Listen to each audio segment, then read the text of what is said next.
Magandang gabi.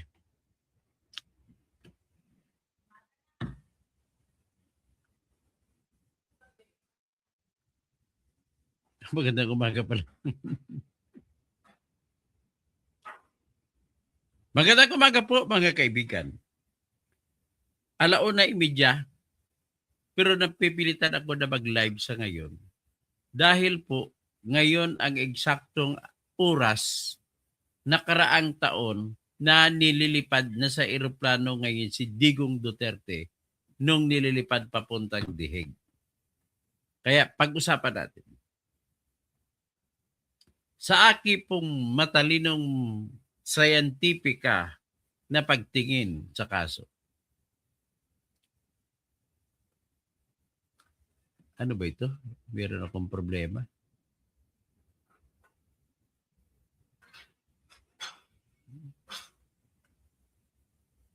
Ulit.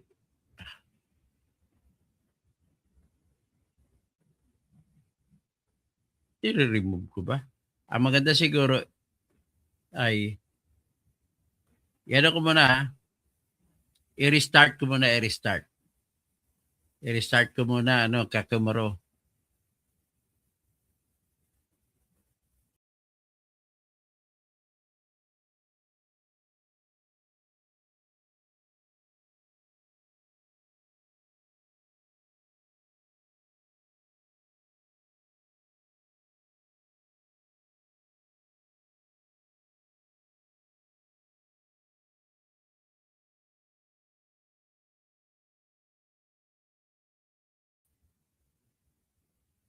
Nandyan siya ngayon sa Bohol, habang ako naman na yan dito sa Mindanao. Ating pag-usapan ngayon yung 1 taon ni Digong Duterte. Natandaan natin ganitong oras, 1:30, na monitor ko po. March 11, March 12 na nung panahon na yun. Nasa eroplano si Digong Duterte na sakay sa Gulfstream. Papunta siya ng Dubai. Tapos from Dubai, maggagasolina ang eroplano, lilipad na naman papuntang Diheg. So, yun po yung kanyang lipad. Pero sa ngayong oras, ay hindi pa siya nakarating ng tinatawag na Diheg sa panahon na yun. Wala bang audio? Wala bang audio? Hello? Hello? May audio ah. Subukan ko nga. Hello? Hello?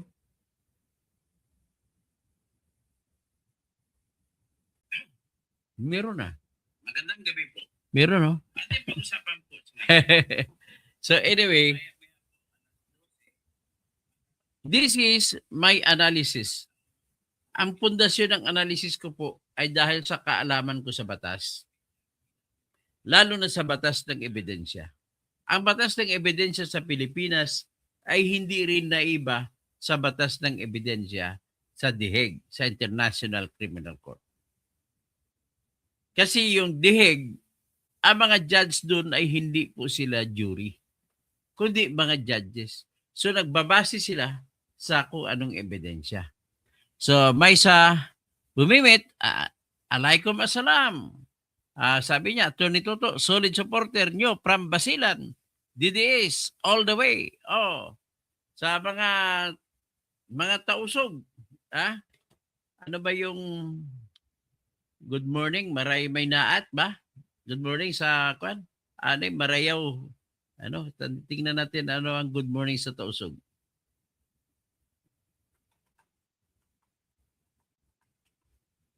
Lalo saan ka ba sa Basilan? Sa Isabela o sa kwan? Lamitan? Marayaw may naat. Tama ako. Marayaw may naat sa mga taga-Basilan. Lalo na sa Lamitan. Sa Isabela, sa kay Mayor, sino bang mayor dyan? Si Maslim ang buyang mayor dyan. Asawa ni, nakalimutan ko mayor dyan. Anyway, sige, sabihin nyo kung sino si mayor dyan. Okay? Ang mayor naman sa Lamitan ay inakusahan ng aking client na si ano, si Chow Chow Yumol na drug lord. Yan si yung asawa, yung namatay yung asawa niya, yung pinatay kuno ni sa Ateneo ni Chow Chow, Dr. Chow Chow Yumol. Si Urik, no? Urik Purigay, tama, Urik Purigay pala. Urik Purigay, ayusin mo naman ang iyong diyan. Nagkita-kita tayo sa korte no nung ako'y abogado ni Dr. Chow Chow Yumol. Nagkita-kita tayo sa Zamboanga City. So ngayon, pag-usapan lamang po natin si Duterte. Noong panahon na yon, ganito po, ay nalipad siya papuntang Diheg. Ngayon, noong panahon ng March 7, nagpalabas ng warrant of arrest ang ICC laban kay Digong. Mind you, ladies and gentlemen, sa ngayon po, matapang ako magsasabi na ibabasura sa loob ng 60 days mula ngayon. Ibabasura ng International Criminal Court Pre-Trial Chamber ang kaso laban kay Digong. Bakit po? Simple lang po. Noong panahon na pinalabas ang warrant of arrest laban kay Digong, ang ebidensya ay ebidensya lamang ng mga prosecutor. Ano ang mga ebidensya nila nun? Mamaya, pag-usapan natin anong mga ebidensya nila noon na bakit Psycho Maro wala bang sounds? Alam ko may sounds eh. Oh. Tika mo na. Wala nga sounds ata.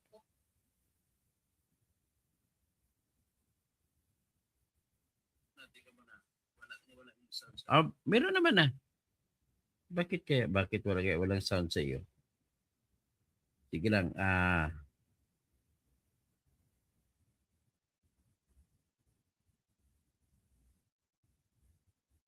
Sabi ni Kay Kumaro, wala daw sound eh. Loud and clear naman daw, Kay Kumaro, sabi ni Joel Castronebo.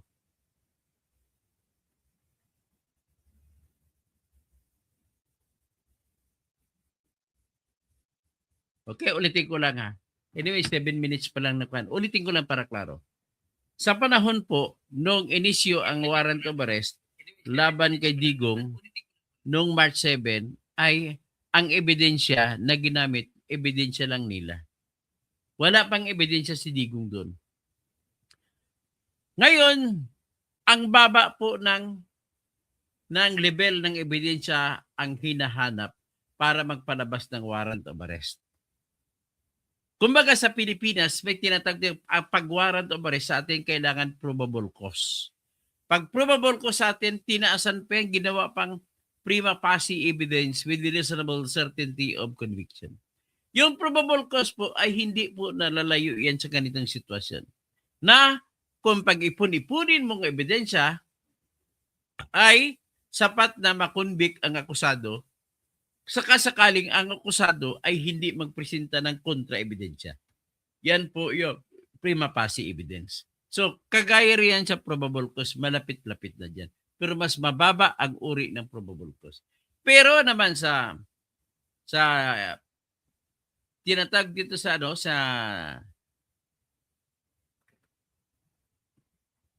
ICC, quantum of evidence for warrant of arrest at ICC. Tapos quantum of evidence for confirmation of charges. So sa pagpalabas po ng warrant of arrest, nakalagay po sa batas ng Rome Statute na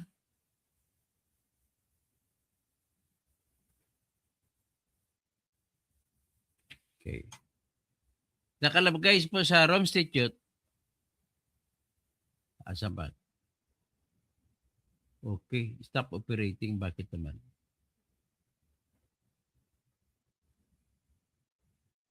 For warrant of arrest, ang standard of proof of evidence ay reasonable grounds to believe lang.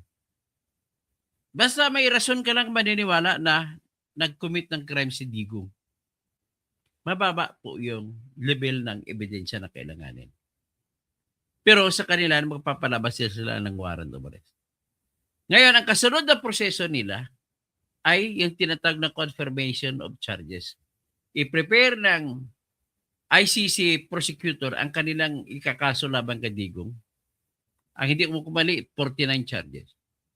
At suportahan nila ng ebidensya at titingnan ko mayroong tinatawag na kung makukonfirm ba. Anong level ng confirmation?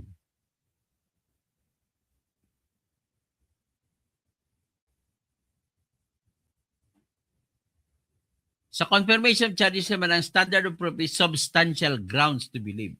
So substantial grounds to believe, malapit-lapit siya sa probable cause. Versus reasonable grounds to believe. So mas mababa ang level ng ebidensya sa reasonable grounds to believe kumpara sa substantial grounds to believe. Ang substantial grounds ay parang tinatawag sa Pilipinas na evidentiary level kapag ang kaso ay administrative case. Okay? So ngayon, nagpalabas po ng warrant of arrest ang ICC sa panahon na yon dahil lamang po sa ebidensya ng prosecutor. Sa ngayon po, naiba na sitwasyon. Naiba na sitwasyon kasi nagsumiti na rin kontra ebidensya si Attorney Kaufman. Kung mapapansin nyo, ang layo ng diferensya. Mamaya isa-isahin natin kung bakit nagsasabi ako na sa loob ng 6 na pong araw ay mapapabasura na ang kaso laban kay Digong. Yan ay sa punto de vista lamang ng ebidensya. Ngayon, may isa pang punto de vista na i-discuss ko mamaya paggising ko. Ang paglabas naman ni Digong Duterte, kung hindi base sa ebidensya, napakalakas po yung kanyang legal argument in law na walang jurisdiction ang ICC sa kaso ng Pilipinas or over Digong Duterte. Pero ang itutok lamang natin ngayon ay yung ebidensya patungkol naman sa kung nakakomit ba siya ng crime o hindi. Ladies and gentlemen, ang mga ebidensya ng prosecution noon ay ganito. Isa-isa natin. Mga video na kung saan nagsasalita si Digong Duterte na kill, kill, kill. Marami yun. Siguro mga sabihin natin na 10. Pero it turned out na pagdating sa depensa, mas maraming depensa ng video si Kaufman, 35. So, 35 as against 10. Yan, ganun kadami. So, kung 35, mga 350% ang lamang. So, next, ano pang ibang evidence nila laban kay Digong? Ang evidence nila laban kay Digong sa panahon ay maliban sa video ay mga dokumento kagaya ng Memorandum Circular 16/2006 na kung saan nagpalabas ng memorandum si Bato.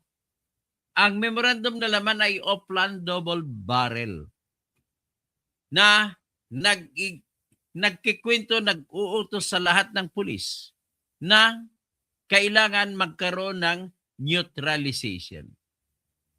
Kay Kumaro, pwede bang patayin mo uli mo na cellphone mo tapos i-on ulit? Mukhang sa cellphone mo po ang sira. Kaya kasi iba mga kasama natin dito, meron na ring merong sounds. Okay? So ganon ang ating sitwasyon. Hindi po ako nanluloko, Catherine Polidario. Totoo po ito. Na nung panahon ng sinampa ang kaso at pinalabasan si Digong ng warrant of arrest, ang isa pang ebidensya nila maliban sa mga videos ay yung Memorandum Circular 06/2016. na kung saan nag-uutos na kailangan neutralize ang mga elements or elemento ng droga kagaya ng adik at saka tulak. Yan ang nakalagay. Yan ang ginamit na ebidensya laban kay Digong. Pangatlo ay ang ebidensya na 5,000 plus ang namatay sa panahon na yung war on drugs. Pang-apat, meron silang tinatawag na insider witness na si Matubato para naman sa Davao Death Squad at saka si Arturo Las Cañas, Davao Death Squad din. At wala silang insider witness para sa war on drugs. Kung pag-usapan natin ang war on drugs na ginamit nila na ebidensya para mapalabasan ng warrant of arrest si Digong. So magandang umaga, Elizabeth Linsangan. Maraming salamat po sa palipad mo. O yung iba dyan, magpalipad na rin. Tsaka mag-join kayo sa channel ko, 75 pesos a month lang. At saka i-like nyo palagi para lagi kayo by notification kapag magla-live ako. So, unahin natin. Ang unang ebidensya na pinalabas ay yung mga video ko noon ni Digong na lumabas sa news. Na kung saan ay pinresenta sila na nagsasalita ng kill, kill, kill. Number 2, yun po yung Circular 06-2016 na kung saan nag-utos ng double barrel at kailangan i-neutralize ang mga adik at saka tulak. Tapos, binanggit pa ng prosecution na ang salitang neutralize ay ibig sabihin nag-utos na pumatay. Yan po ang kanilang ginagawa. Tapos, ang pangatlong ebidensya na ginamit nila laban kay Digong ay yung mga report kung ilan ang namatay. So, iyan ang pinakatatlong main.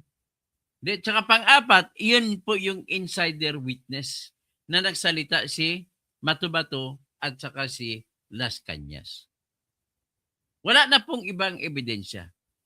With this evidence, nagdesisyon ang International Criminal Court Pretrial Chamber Judge na sapat ang ebidensya para sabihin na mayroong reasonable grounds to believe na nagkasala si Digong Duterte sa salang crimes against humanity.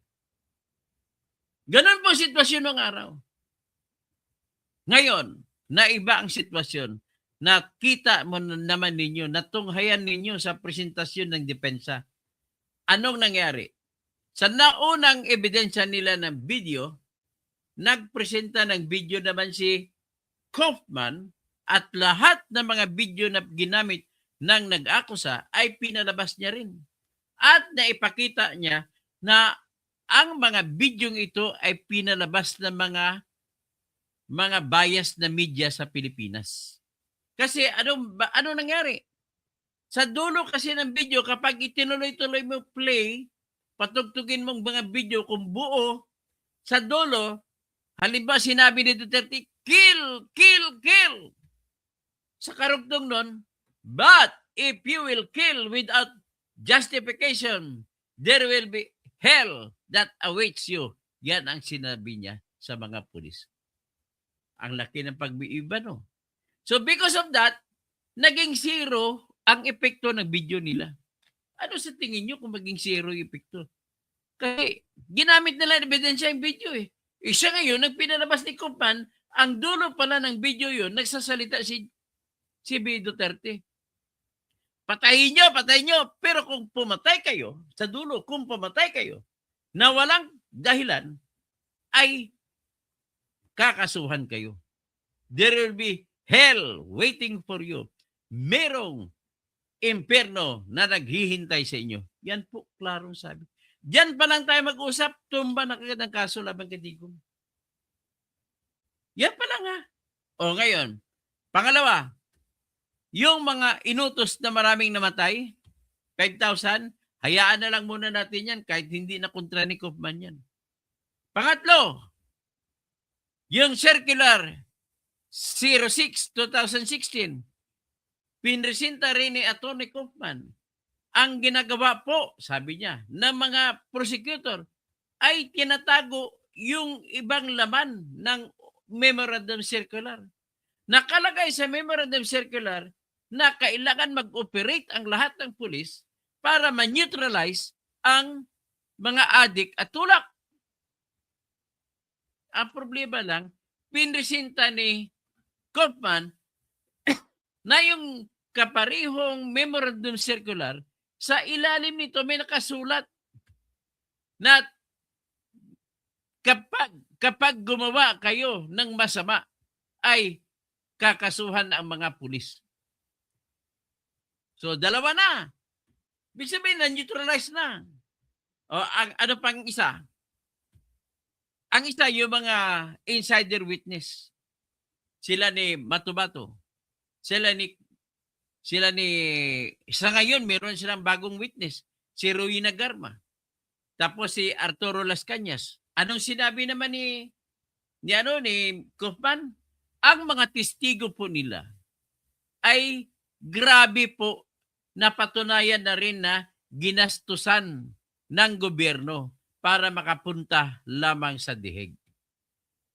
Ginastusan si Las Cañas, ginastusan si Matubato, ginastusan si Ruina Garma.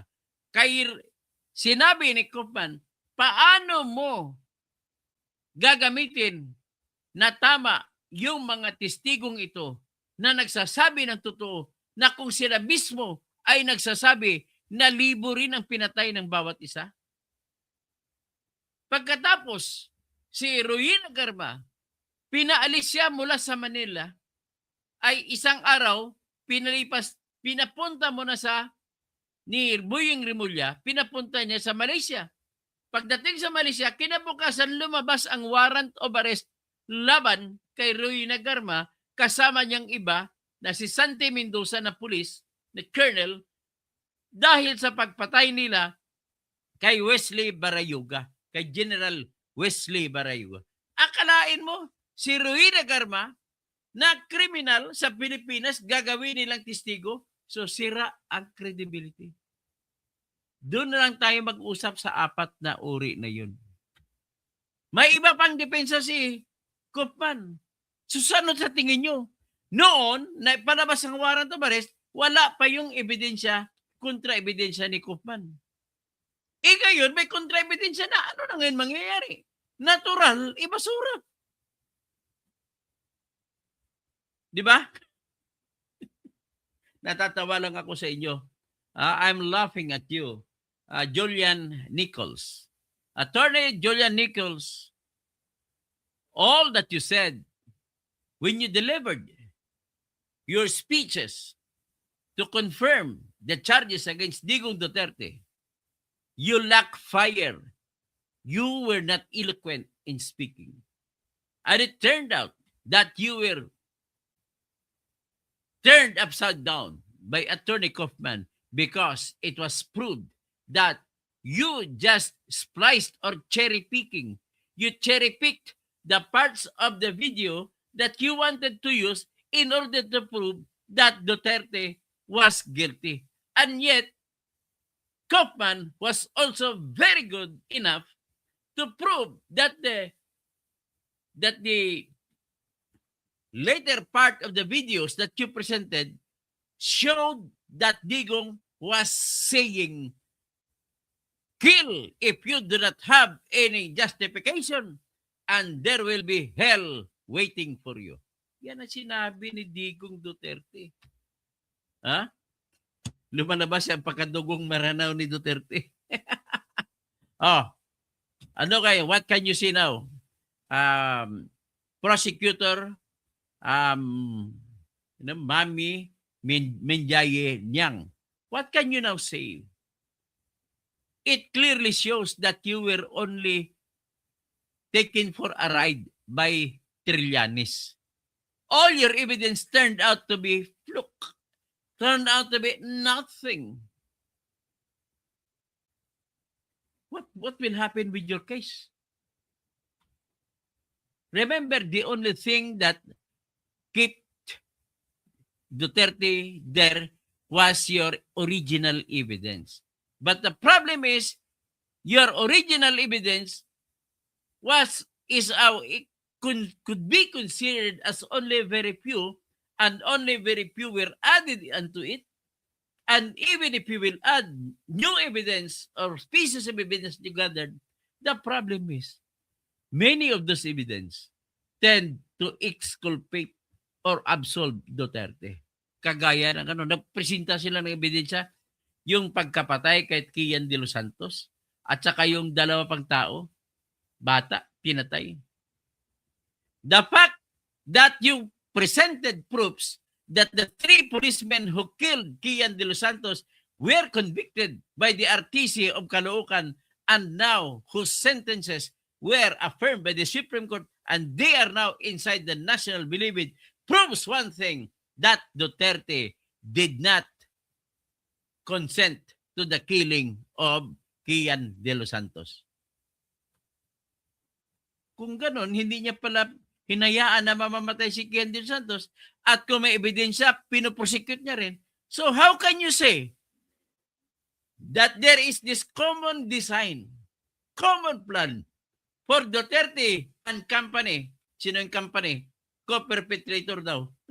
Duterte, Bato, Danao, Albayalde, Karamat, Giran, tapos si La Peñas, and then Vitaliano Aguirre. How can there be common plan? The only way to prove common plan, or kutsabahan kung sa Tagalog pa. How can you prove? Dapat alam ng lahat ng abogado, for you to prove common plan is for you to prove the existence of conspiracy. Under the rules of evidence in the Philippines, which is not far from the rules of evidence being used in the International Criminal Court, for you to prove the existence of common plan or conspiracy, you need to have positive evidence. Hindi pwedeng haka-haka, hindi pwede yung circumstantial evidence. And then another thing, for you to prove common plan or kutsabahan, at kailangan to prove that Duterte really ordered the killing, you have to prove that each of those 49 murders that you assailed or that you presented in the ICC confirmation of charges, there must be one video presented for every killing, showing that Duterte ordered the killing of each one. But the problem is, lahat po ng video na pinresenta nila ay hindi man lamang nagbanggit si Duterte kung anong pangalan ng papatayin. Walang binanggit. Because the only way, in our logic, if you were a lawyer and good at rules of evidence, the only way for you to prove that Duterte is guilty in any killing there by means of video, then you have to show that video saying, patayin mo si Espinosa. Wala. General statements ang lahat ng video pinisinta nyo. General statements cannot be used to prove each killing. Kada patay, kailangan ay proof beyond reasonable doubt. Paano mo kung titimingin ka ngayon kay Digong, paano mo patunayan na si Digong may kinalaman sa kada killing? Ito, meron ako nakita, malapit-lapit doon na ginamit ni Attorney Julian Nichols. Hindi Nicholas. Pinakita ni Julian Nichols yung video na kung saan nanonood si Duterte sa video.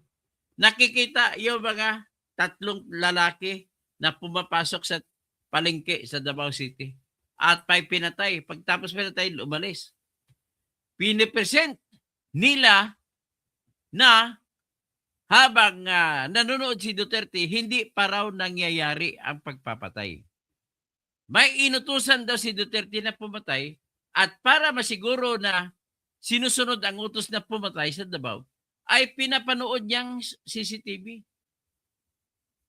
Ang problema, yung CCTV na ginamit nila, pinresenta sa ICC, ay balita pala yan sa Davao City ng isang reporter na nagrereklamo ngayon. Kuha ko yon sa opisina ni Mayor Rodrigo Duterte na kung saan pinanood namin ang CCTV ng nangyari na ilang araw pa nangyari. Hindi live. Kita mo? So napatunayan naman ngayon na wala pala yung ebidensya ng prosecution. Wala na. Sino ba itong galit sa akin? Hindi ka naman Muslim ata, Ali pang pangalan mo. Gago ka na, tanga ka pa. Wala ka na ba ibabalik sa akin? Bakit mo sabihin na wala ka ng argumento? Kaya klarong-klaro po itong argumento ko eh. Kaya sigurado ko in 60 days from now, palalayain si Digong Duterte ibasura ang kanyang kaso sa pamamagitan ng kakulangan ng ebidensya ninyo. Yun na lamang binabanggit ko. Pakinggan natin muna yung mga ibang salita ni ano dito. Ni Kaufman.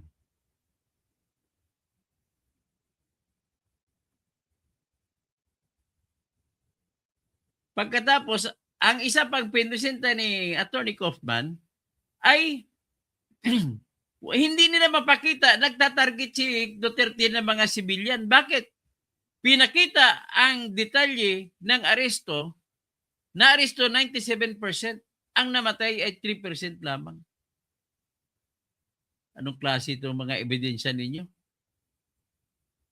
Sa totoo lang, makakawawa kayo dito. Kakahiya kayo. Hindi ako nagsasabi kung pabor ako kay Duterte. Nagsasabi ako sa katotohanan. Ito po ang katotohanan. Kulang-kulang ang ebidensya ninyo. Ganon po yung katotohanan dito. Pakinggan natin si Attorney Kaufman. A genuine criminal investigation is meant to be directed at establishing the truth. It is meant to elicit facts in an impartial manner and not to present witnesses with a preconceived idea and to seek confirmation thereof, whether it be by way of leading questions or anything else. By this, I mean that the golden thread linking practically every one of the interviews of the prosecution's so-called insider witnesses, who are, for the most part, ruthless criminals, is the a priori targeting of Rodrigo Duterte. Kailangan, kung talagang si Duterte nagpapatay, dapat may prior targeting si Duterte bago papatayin. In my submission, no real attempt was made to perform this duty of examining exonerating circumstances, or even to establish the existence of other actors who might be responsible for the high incidence of deaths in the context of the war on drugs. Most prosecutors will collate the evidence and thereafter analyze it and decide whether to prosecute with a view to obtaining a reasonable prospect of conviction, which is indeed the standard supposedly applied since Mr. Karim Khan assumed the role of chief prosecutor. A prosecutor is not meant to choose his target in advance and then find the evidence to support a preconceived desire. Now, I'm not going to engage upon a wholesale forensic analysis of the credibility of each and every witness. I am long enough in the tooth to appreciate that issues of credibility and weight are not normally litigated at confirmation, but are left to trial. This case, however, is unique. And as I have said, the prosecution's star witnesses are self-confessed murderers. And most of their statements were taken by the prosecution's investigators with the assurance of limited use. turning the tide of your witnesses. Hindi binanggit ang pangalan, pero alam ko na si Matubato yon, si Las Cañas, at saka si Ruina Garma. Sinabi niya, ang testigo nyo na insider witnesses ay criminals themselves. Gagamitin nyo, inalok nyo ng limited immunity. Amil Mutalib. Alimak, Sir Alimak. Ito lang ang klaro. How will you believe in a person acting as a witness, saying that he had killed so many, and yet he would testify also that those persons I killed were killed by me because of the orders of Duterte? How will you now believe in that? If the statement was uttered in exchange for immunity from suit, sapagkat wala na siyang takot na makukulong siya, salita na lang siya ng salita. Ito pinatay ko, inutusan ako ni Digong. Ito pinatay ko, inutusan ako ni Digong. Ito pinatay ko, inutusan ako ni Digong. Now, compare the situation to the witness who does not have any immunity. But despite the lack of immunity to be given unto him for his testimony, he still said those truths that included, that pinpointed to him as the killer, having been ordered to do so by Duterte. I-compare mong dalawang sitwasyon na yan. One situation, nagtestigo si Arthur Las Cañas. Pinatay ko yan dahil inutusan ako ni Duterte. Itong pangalan ng taong pinatay ko. Ikumpara mo sa sitwasyon na sa unang sitwasyon, pag magsalita siya, hindi siya makukulong. Pangalawang sitwasyon, magsalita siya pero makukulong siya. Saan sa dalawa ang paniniwalaan mo na totoo ang kwento? Natural dito ka pipili sa pangalawang sitwasyon na ang nagsasalita ay walang immunity. Pero nagsasalita pa rin ng pinatay ko yan, inutusan ako ni Duterte. Ibig sabihin, not believable na yung kanilang mga testigo na si Matubato, Ruina Garma, at saka si SPO3 Arturo Las Cañas. Because of the fact that they were given, offered in a silver platter, offered with the assurance that they will not be charged for all the killings that they did. Ganun. Napakatindi ng atake sa kanila ni Attorney Kaufman. Okay, patuloy natin yun. Namely, that anything self-incriminating would not be used against them in proceedings at the ICC. Although Mr. Nichols will undoubtedly tell you that these agreements of limited use are not to be understood as the grant of immunity from prosecution, for all intents and purposes, they are. And I am prepared to wager that we will not see even one, not one, of these incriminating witnesses in a dock at this court, nor in a dock at any court anywhere in the world, after they have been rehoused and given protection at considerable expense to the state parties funding this court. Okay? Napansin niyo pa? Napansin niyo ba na very attentive si Judge Mutok? Very attentive si Judge Mutok.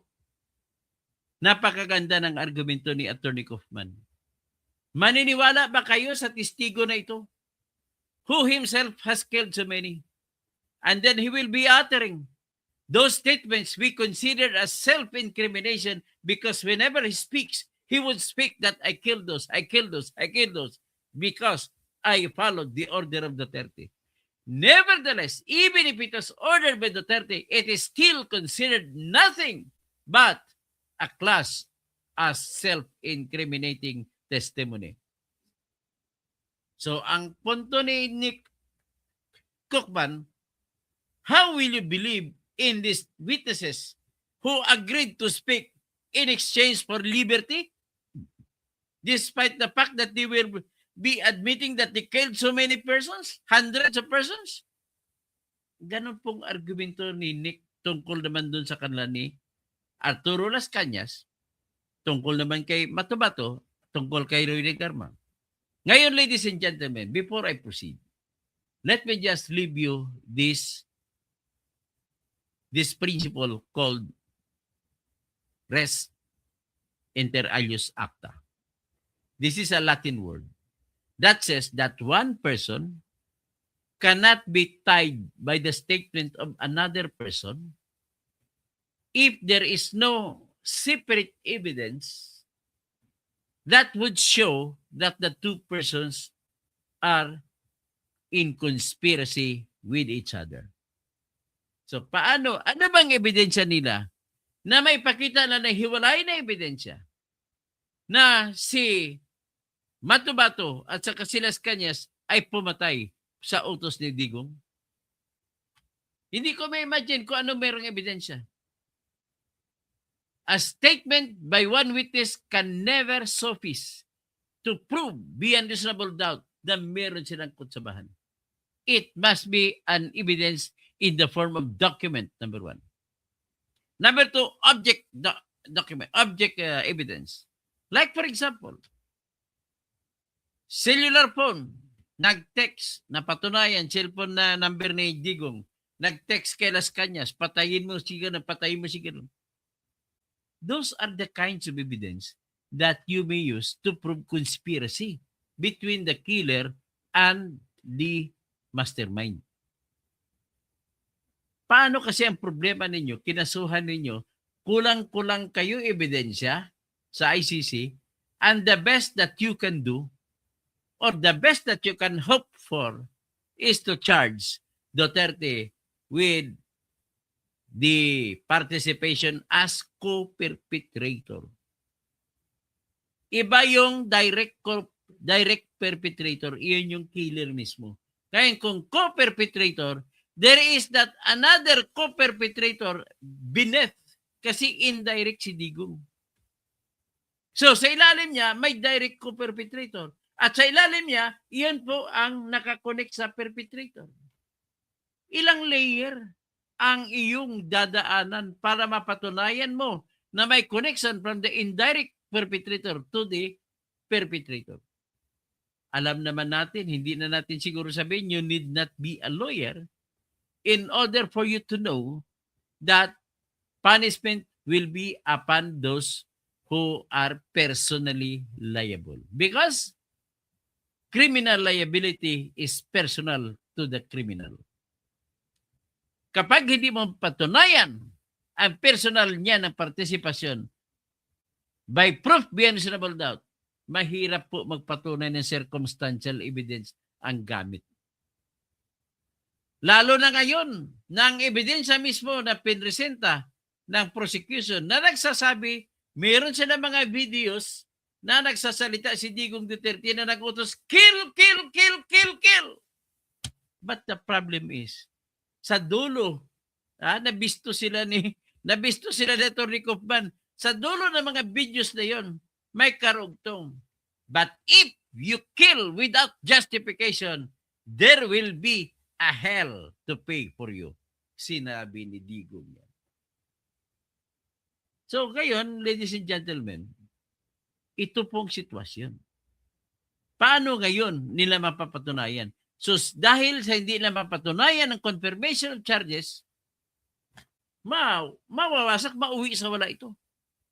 Ulitin ko lang, the justification bakit binigyan ng warrant of arrest laban kay Digong ay sapagkat naniniwala sila na may reasonable ground to believe na guilty si Digong. Pangalawa, tumaas ang level ng pangangailangan ng ebidensya.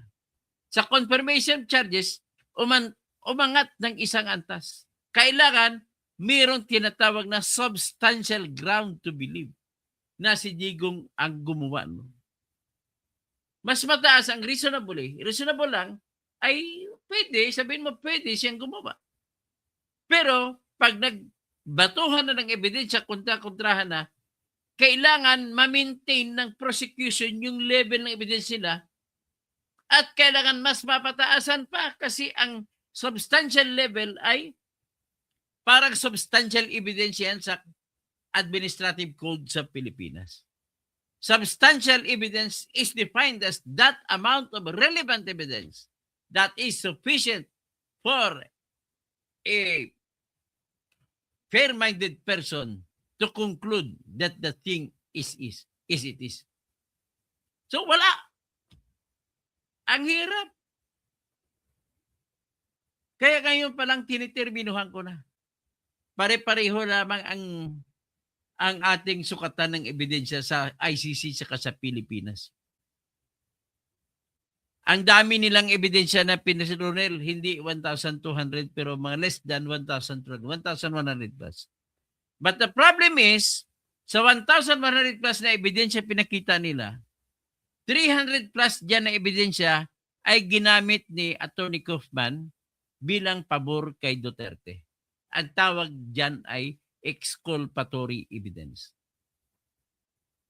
Ang ganda lang kasi sa ICC na hindi ginagawa sa Pilipinas ay ganito. Ang prosecutor sa ICC ay obligado na ibigay sa akusado ang mga ebidensya na pabor sa akusado. Isa sa ebidensya dyan na pabor sa akusado ay yung kay Kian de los Santos. Kasi mapatunayan mo na nag-guilty. Ibig sabihin pag guilty, walang kinalaman si Digong doon sa pagkamatay kay Kian de los Santos. Nang ibig sabihin, looking at the whole picture, you cannot now prove that whole picture is equal to the sum, equal to what happened with the parts of it. Kaya sabi, the sum of it all is equal to the sum of its parts. Paano magad ang kinukontra dito ang ini-stress dito ni Kaufman, for them to prove connection from the mastermind to the killers. Ang argumento niya number 1, kung nakapagpresenta sila ng video ni Digong, nagbanggit si Digong ng pangalan kung sino patayin kasunod at ipinakita may namatay na ganun din pangalan, in all 49 killing incidents ay mananalo sila. But the problem is not one of those killings was proved to be a kind of killing that the person of the victim was identified prior to the killing by Digong Duterte. Wala eh. Kaya yan po pinaka-problema natin. Problema nyo, hindi ko problema yan. Alam mo, kung dito lamang sa Pilipinas kinasuhan si Digong, mas malaki ang chance na mananalo kasi na andito sa Pilipinas ang testigo. Andito sa Pilipinas ang mga biktima. Bakit nabimilit pa kayo ron? Ang layo, bawat testigo dadalhin nyo nun, mamamasahe kayo, 100,000 mahigit, almost 200,000, papunta, pabalik, 100,000 mahigit. How can you spend almost 300,000 pesos kada testigo? Si Trillanes lang ang yumayaman dito. So you see, the clarity of it all, very clear. Ang layo-layo ng level. Kaya kung pakinggan mo si Julian Kaufman, ano pa mga may classic example pa si Kaufman doon eh. Anyway, pakinggan pa natin si Kaufman. I do not think that I would be alone either in believing that there is something morally repugnant or even questionable from a public policy standpoint to shield not only one, but a number of murderers from prosecution at the ICC just in an attempt to nail Rodrigo Duterte. Indeed, in many common law jurisdictions, the use of a self-avowed murderer to convict an alleged murderer would normally entail vetting and scrutiny of the highest order. Yan, tinutukoy niya si Las Cañas. Kailangan ng vetting kapag magagamit ka ng testigo na killer itself. Those words, if I'm not mistaken, come from the Crown Prosecution Service's instruction manual. Public source. In fact, I would suggest that it would normally only be approved, firstly, when it is considered of more value to have a suspected person as a witness than as a possible accused.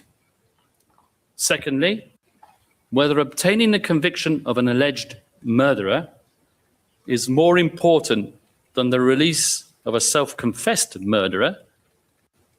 And finally, whether it is likely that a conviction could be obtained without the cooperation of the self-confessed murderer, or a number of them. Even after this vetting process, most courts and common law jurisdictions require an evidentiary supplement before relying on the sole testimony of a cooperating criminal witness, or what is otherwise called an accomplice witness.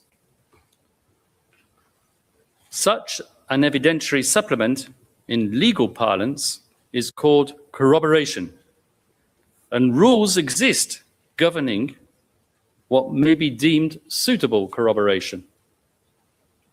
I'm pretty sure that these considerations were never considered by the prosecution, for one very simple reason. At least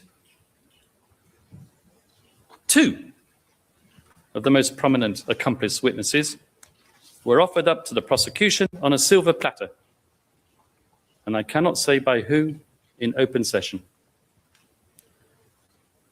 Neither the Rome Statute nor its accompanying texts regulate the way statements of limited use are employed. I would like the pre-trial chamber to consider the way academics and the prosecution itself has qualified the implementation of limited use statements in the past. And I quote from paragraph 49, which is open source, of a chapter on the Office of the Prosecutor in the 2022 edition of the Max Planck Encyclopedia of International Law, written by no less than Judge Betty Höhler of this court. And I quote, "One of the agreements the OTP may enter into during the investigation is an agreement with a person suspected of committing crimes within the jurisdiction of the court, is to provide a statement of limited use. The idea is that the person provides the Office of the Prosecutor with an oral or written statement for the purpose of pursuing leads or developing additional information or evidence on the condition that the statement will not be used against the interviewed person except as stipulated in the agreement. The purpose of such agreements is to ensure cooperation of so-called insider witnesses whom the OTP does not intend to prosecute, but are expected to provide key information or evidence against other, usually more senior suspects." Judge Höhler was effectively relying on footnote 20 to the prosecution's own filing, number 1118, in the Bemba Article 70 case, which states the same thing. Both sources stressed that limited use statements should be used as a rule to pursue leads or to develop information, but not apparently, outright at any rate, to serve as the key and main testimony against a suspect. In my opinion, there is a good reason for this, and it is contained in the wording of Article 54, 3D of the Rome Statute, which is cited as the statutory basis for limited use statements. The prosecutor is entitled to enter into such agreements granting limited use on condition that the agreement would not be inconsistent with the statute. And I stress those words, not inconsistent with the statute. Using the evidence of self-confessed murderers to obtain leads or develop evidence from other sources, I would suggest, is consistent with the statute, as mentioned by Judge Betty Hohler. To give a get-out-of-jail card, however, to a whole bunch of murderers in order to fix liability to another, albeit pre-selected individual, also selected of murder, is, in my opinion, totally and wholly inconsistent with the object and purpose of the Rome Statute, which, according to its preamble, oft cited by the victims and the prosecution, is dedicated to the eradication of impunity. In my opinion, granting immunity to a murder suspect for core international crimes would be seen as undermining the object and purpose of the Rome Statute. So, ito, sinamarize niya na. Kung magagrant ka ng tinatawag na immunity from suit is as bad as the objective of convicting the criminal himself. So bakit? Pinabas ni Kaufman, what is the justification? You give immunity from suit na hindi makukulong si Las Cañas, si Matubato, si Roy Nagarma, kapalit ng testigo na ang isa pang kriminal ipakulong mo. So what do we get out of it? You are imprisoning one criminal and yet you are freeing another criminal. And that both criminals, all of them, killed the same persons. Kung yan ang totoo. Okay?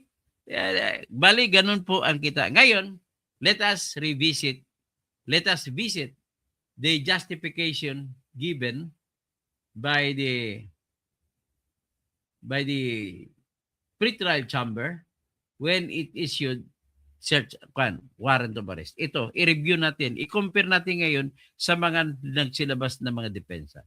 Ito na po ngayon. Basahin na natin ngayon ang nilabas kung paano, anong binasihan ng search ng warrant of arrest, kung bakit naglabas ng warrant of arrest ang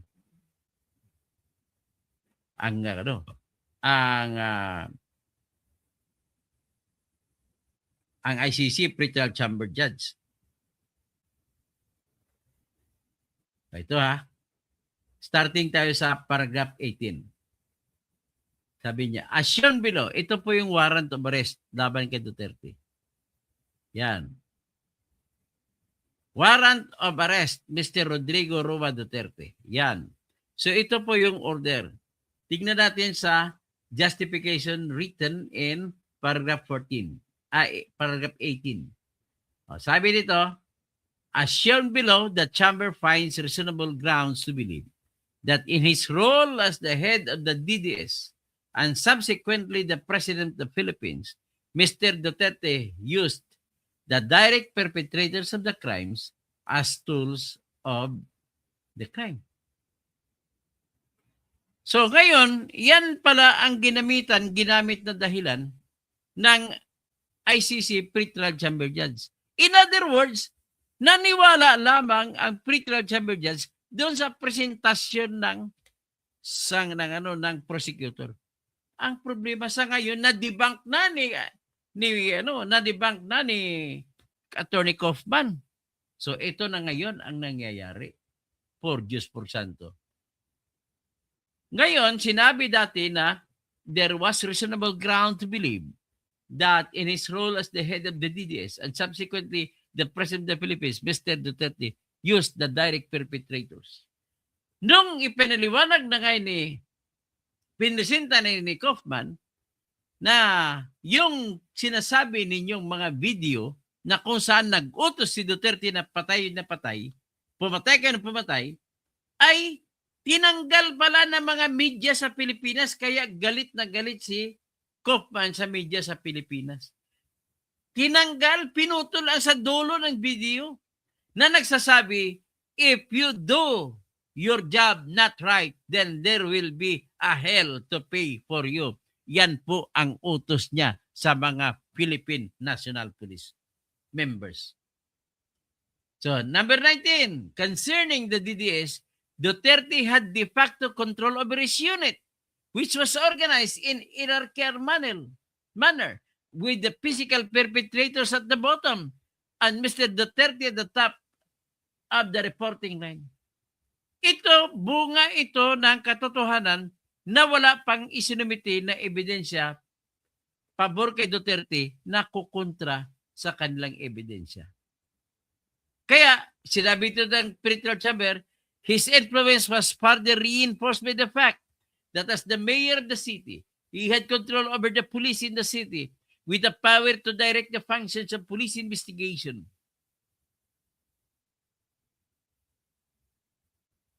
Sana yun? Tumalo na. Ito. So, paano pa kayo napatunayan at pinakita naman ni Attorney Kaufman na may mga order, lahat naman ng order ni Duterte ay nagsasabi, kapag gumawa kayo ng kasalanan ang address sa mga pulis, there will be a hell to pay for you. So, ibig sabihin, ang laki po ng pinagbago ng mukha ng akusasyon. Kumpara noon na wala pang depensa kay Duterte. Ang laki ng pagbabago. So, let us now read paragraph 20. Dito pa sa paragraph 19, no, the members of the DDS automatically complied with the directions. Ngayon, ang problema nito, dahil nagsumiti na ng counter evidence si Kaufman, ay hindi na paniniwalaan ito ngayon. Ayan, no, hindi na paniniwalaan ngayon yan. Tingnan nyo yan. The members of DDS automatically complied. Ngayon, nagsabiti na si Kaufman ng ebidensya na hindi po yan ang totoo. Malaki ang nawawala na pagtingin ng ICC laban sa kay Digong. Ito naman, paragraph 20, as President of the Philippines, sabi ng ICC, Pretrial Chamber Judge, Mr. Duterte was the head of the state who had the de jure control over all the executive departments, bureaus, and offices, including the Philippine National Police. Akalain mo, PDEA, NBI, and all local government units. Pinipicture out si Digong dito na utusan niya ang lahat sumusunod sa kanya. Lumalabas ng binabasihan nila na Circular 06 at 16, 06-2016 ay wala naman nakalagay. At napatunayan na ni Kaufman na 3% lamang ang namatay kaysa 100% na kabuuan na nahuli. 97% hinuli, hindi pinatay. Nag-ibig sabihin, walang total order, absolute order na lahat ay patayin. Wala. So, malaki ang pinag-iba ng mukha ng kaso kumpara noon kaysa ngayon. Ibig sabihin po, dito na nakita natin ang pag-imbento nila ni Trillanes ng ebidensya laban kay Duterte. Ano pang iba? Sabi na sa 21, Mr. Duterte also had de facto control over all the agencies of the national plan, including the PNP and PDEA. He appointed co-perpetrators from Davao City to high national positions and subordinates who had been involved in the killings in Davao to other parts of the country. Those who committed the material elements of the crimes understood that they do not have the liberty to disobey. Ang hirap paniwalaan. For you to prove na wala daw choice ang mga tao na inutusan daw ni Duterte pumatay. Problema, napatunayan na ni Kaufman na pinresenta yung mga ebidensya contrary to what they are claiming. Very clear na po. Masyado na pong very clear na ito po kasi ang warrant of arrest ni Duterte. Dito nakabase ang mga ebidensya na binasihan ng yung binasi ng ICC.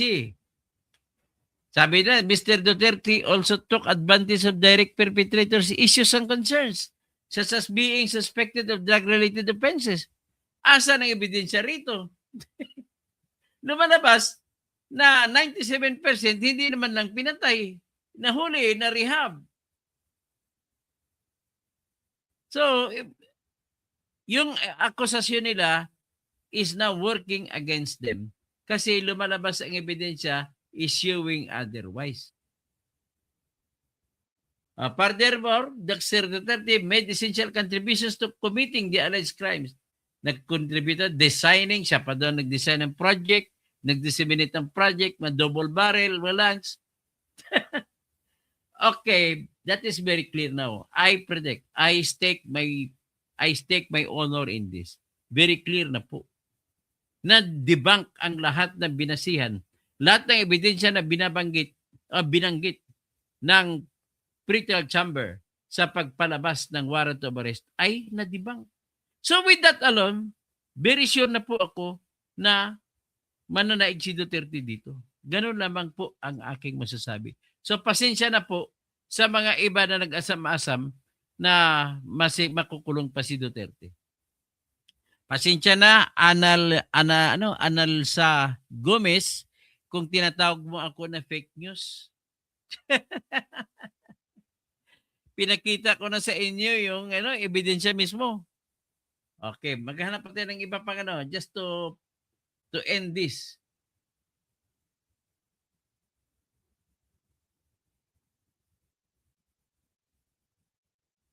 Ano pa iba? Okay, i-play natin nga to.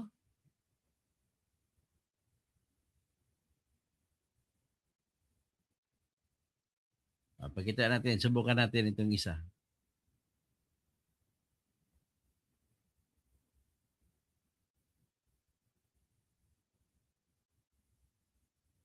Pakinggan natin si Kaufman dito. And here I would like to start off by addressing the requirement that the acts of murder alleged be committed as part of or in themselves constitute a widespread or systematic attack.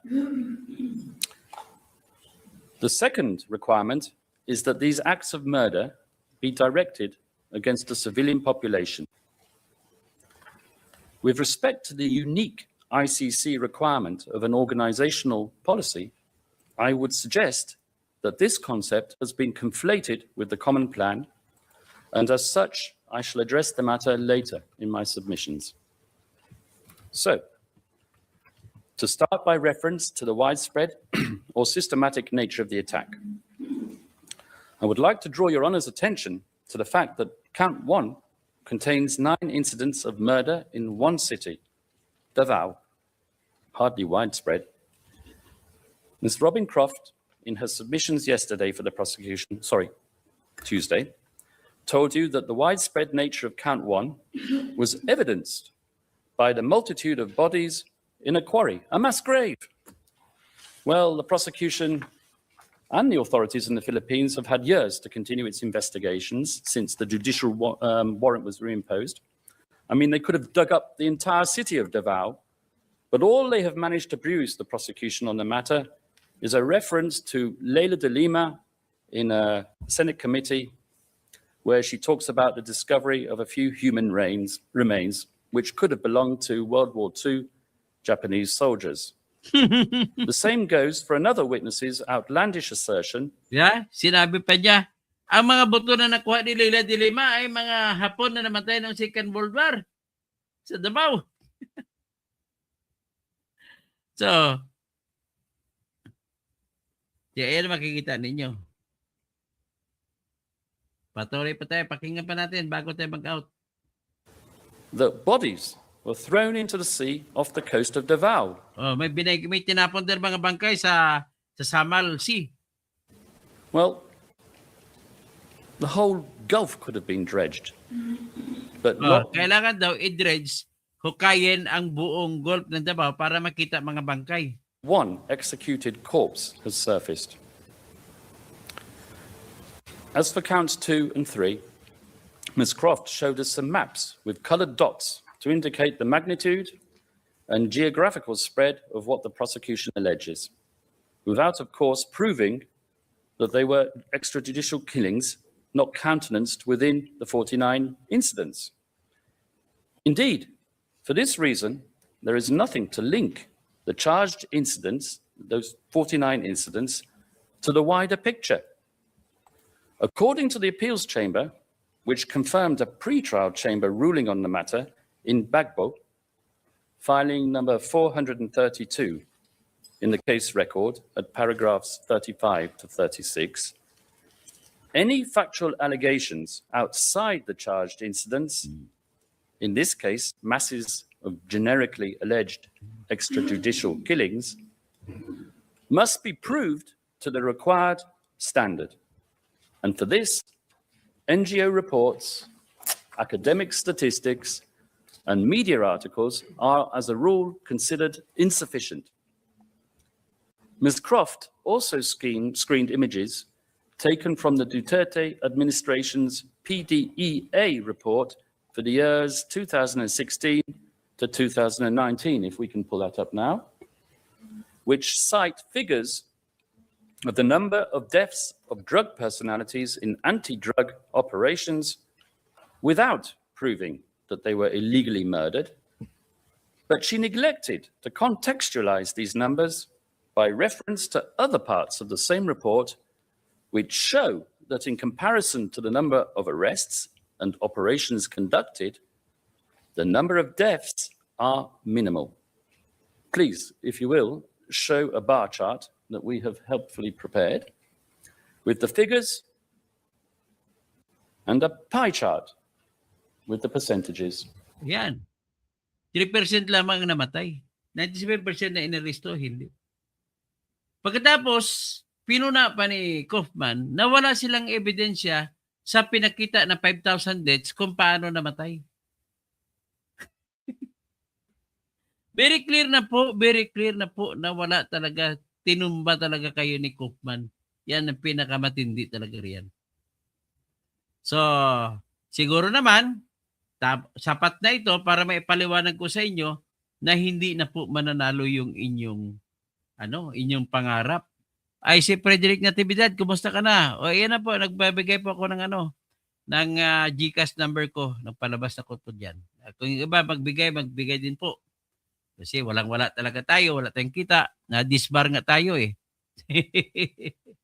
So anyway, having said that, let me just ask you, paki-like na lang po para naman ay matulungan nyo ko para bukas, abangan nyo naman yung ibang mga ebidensya na busisiin natin at ibagay natin, iparis natin sa tinatawag na warrant of arrest. At kung ano pa, ito malalaman na natin ngayon. I confidently say now that matutumba lang, mababasura ang kaso laban kay PRRD. So, Binmar Huerto, salamat po. Diyan lang muna, matutulog na tayo. Sabi ni Atty. Libayan, matulog na mahimbing.